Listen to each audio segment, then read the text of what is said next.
उत्पन्ना एकादशी व्रत कथा। उत्पन्ना एकादशी व्रत कथा। इसके पाठ से हर कार्य में मिलती है सिद्धि, बन जाते हैं सभी बिगड़े काम। उत्पन्ना एकादशी मार्गशीर्ष मास के कृष्ण पक्ष की एकादशी तिथि को कहा जाता है। पौराणिक मान्यताओं के अनुसार इस तिथि को ही देवी एकादशी की उत्पत्ति हुई थी। इस कारण से भगवान विष्णु को उत्पन्ना एकादशी बेहद प्रिय मानी गई है। इस दिन भगवान विष्णु की विधि विधान से पूजा की जाती है और इस एकादशी का व्रत रखा जाता है। व्रत में उत्पन्ना एकादशी की व्रत कथा का पाठ करना बहुत ही जरूरी माना गया है। इस कथा का पाठ करने वाले को हर कार्य में सिद्धि प्राप्त होती है और सभी बिगड़े कार्य बन जाते हैं। उत्पन्ना एकादशी भगवान विष्णु को बेहद प्रिय है। इस दिन देवी एकादशी की उत्पत्ति होने की वजह से ये तिथि श्रीहरि की पूजा पाठ के लिए बहुत खास मानी जाती है। विधि विधान से उनकी पूजा करने और व्रत कथा का पाठ करने से आपके सभी कार्य सिद्ध होते हैं और आपको विष्णु भगवान का आशीर्वाद प्राप्त होता है। आइए जानते हैं उत्पन्ना एकादशी की संपूर्ण व्रत कथा विस्तार से। युधिष्ठिर ने पूछा, भगवन, पुण्यमी एकादशी तिथि कैसे उत्पन्न हुई?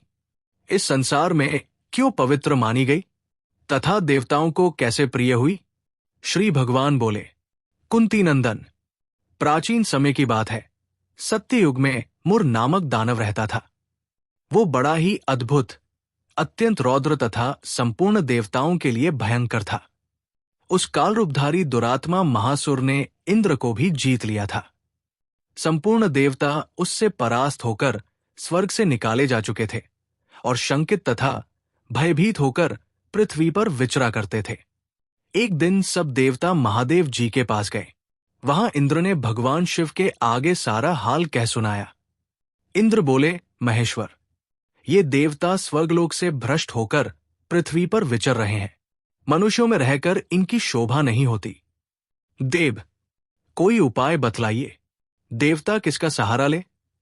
महादेव जी ने कहा, देवराज, जहां सबको शरण देने वाले, सबकी रक्षा में तत्पर रहने वाले जगत के शरण देने वाले, सबकी रक्षाएं तत्पर रहने वाले जगत के स्वामी भगवान गरुड़ध्वज विराजमान हैं। वहां जाओ, वे तुम लोगों की रक्षा करेंगे। भगवान श्री कृष्ण कहते हैं, युधिष्ठिर। महादेव जी की बात सुनकर परम बुद्धिमान देवराज इंद्र संपूर्ण देवताओं के साथ वहां गए। भगवान गदाधर क्षीर सागर के जल में सो रहे थे। उनका दर्शन करके इंद्र ने हाथ जोड़कर स्तुति आरंभ की। इंद्र बोले, देव देवेश्वर, आपको नमस्कार है। देवता और दानव दोनों ही आपकी वंदना करते हैं। पुंडरीकाक्ष, आप दैत्यों के शत्रु हैं। मधुसूदन, हम लोगों की रक्षा कीजिए। जगन्नाथ, संपूर्ण देवता मुर नामक दानव से भयभीत होकर आपकी शरण में आए हैं। भक्तवत्सल, हमें बचाइए। देव देवेश्वर, हमें बचाइए। जनार्दन, हमारी रक्षा कीजिए, रक्षा कीजिए। दानवों का विनाश करने वाले कमलनयन, हमारी रक्षा कीजिए। प्रभो, हम सब लोग आपके समीप आए हैं, आपकी ही शरण में आ पड़े हैं। भगवन, शरण में आए हुए देवताओं की सहायता कीजिए। देव, आप ही पति, आप नहीं मति, आप ही कर्ता और आप ही कारण हैं। आप ही सब लोगों की माता और आप ही इस जगत के पिता हैं। भगवन, देव देवेश्वर, शरणागत वत्सल, देवता भयभीत होकर आपकी शरण में आए हैं। प्रभो, अत्यंत उग्र स्वभाव वाले महाबली मुर नामक दैत्य ने संपूर्ण तुर देवताओं को जीतकर इन्हें स्वर्ग से निकाल दिया है। इंद्र की बात सुनकर भगवान विष्णु बोले, देवराज, वो दानव कैसा है?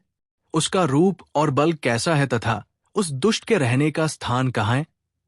इंद्र बोले, देवेश्वर, पूर्व काल में ब्रह्मा जी के वंश में तालजंग नामक एक महान असुर उत्पन्न हुआ था, जो अत्यंत भयंकर था। उसका पुत्र मुरदान के नाम से विख्यात हुआ। वो भी अत्यंत उत्कट, महापराक्रमी और देवताओं के लिए भयंकर है। चंद्रावती नाम से प्रसिद्ध एक नगरी है, उसी में स्थान बनाकर वो निवास करता है। उस दैत्य ने समस्त देवताओं को परास्त करके स्वर्ग लोक से बाहर कर दिया है। उसने एक दूसरे ही इंद्र को स्वर्ग के सिंहासन पर बैठाया है। अनी, चंद्रमा, सूर्य, वायु तथा वरुण भी उसने दूसरे ही बनाए हैं। जनार्दन, मैं सभी बात बता रहा हूं। उसने सब कोई दूसरे ही कर लिए हैं।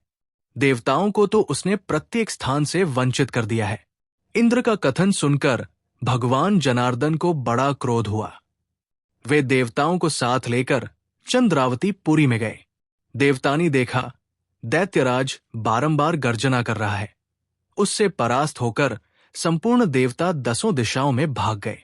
अब वो दानव भगवान विष्णु को देखकर बोला, खड़ा रह, खड़ा रह। उसकी ललकार सुनकर भगवान के नेत्र क्रोध से लाल हो गए। वे बोले, अरे दुराचारी दानव, मेरी इन भुजाओं को देख। ये कहकर श्री विष्णु ने अपने दिव्य बाणों से सामने आए हुए दुष्ट दानवों को मारना आरंभ किया। दानव भय से विह्वल हो उठे। पांडुनंदन, तत्पश्चात श्री विष्णु ने दैत्य सेना पर चक्र का प्रहार किया। उससे छिन्न भिन्न होकर सैकड़ों योद्धा मौत के मुख में चले गए। इसके बाद भगवान मधुसूदन बद्रिक आश्रम को चले गए। वहां सिन्हावतो नाम की गुफा थी, जो 12 योजन लंबी थी। पांडुनंदन, उस गुफा में एक ही दरवाजा था। भगवान विष्णु उसी में सो रहे। दानव मुर भगवान को मार डालने के उद्योग में लगा था। वो उनके पीछे लगा रहा। वहां पहुंचकर उसने भी उसी गुहा में प्रवेश किया। वहां भगवान को सोते देख उसे बड़ा हर्ष हुआ। उसने सोचा, ये दानवांग का भय देने वाला देवता है। आत निस्संदेह में इसे मार डालूंगा। युधिष्ठिर दानव का इस प्रकार विचार करते ही भगवान विष्णु के शरीर से एक कन्या प्रकट हुई, जो बड़ी ही रूपवती, सौभाग्यशालिनी तथा दिव्य अस्त्र शस्त्रों से युक्त थी। वो भगवान के तेज के अंश से उत्पन्न हुई थी। उसका बल और पराक्रम महान था। युधिष्ठिर, दानवराज मुर ने उस कन्या को देखा। कन्या ने युद्ध का विचार करके दानव के साथ युद्ध के लिए याचना की। युद्ध छिड़ गया। कन्या सब प्रकार की युद्ध कला में निपुण थी। वो मुर नामक महान असुर उसके हुंकार मात्र से राख का ढेर हो गया। दानव के मारे जाने पर भगवान जाग उठे। उन्होंने दानव को धरती पर पड़ा देख पूछा, मेरा ये शत्रु अत्यंत उकन्या बोली, स्वामिन, आपके ही प्रसाद से मैंने इस महादैत्य का वध किया है। श्री भगवान ने कहा, कल्याणी, तुम्हारे इस कर्म से तीनों लोकोक्त मुनि और देवता आनंदित हुए हैं। आता तुम्हारे मन में जैसी रुचि हो, उसके अनुसार मुझसे कोई वर मांगो। देव दुर्लभ होने पर भी वो वर मैं तुम्हें दूंगा, इसमें तनिक भी संदेह नहीं है। वो कन्या साक्षात एकादशी ही थी। उसने कहा, प्रभो, यदि आप प्रसन्न हैं तो मैं आपकी कृपा से सब तीर्थों में प्रधान, समस्त विप्रों का नाश करने वाली तथा सब प्रकार की सिद्धि देने वाली देवी हूं। जनार्दन, जो लोग आप में भक्ति रखते हुए मेरे दिन को उपवास करेंगे, उन्हें सब प्रकार की सिद्धि प्राप्त हो।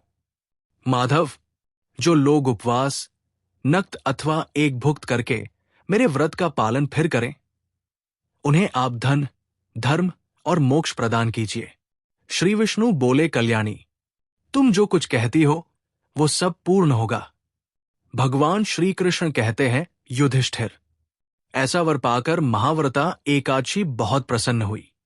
दोनों पक्षों की एकादशी समान रूप से कल्याण करने वाली है। इसमें शुक्ल और कृष्ण का भेद नहीं करना चाहिए।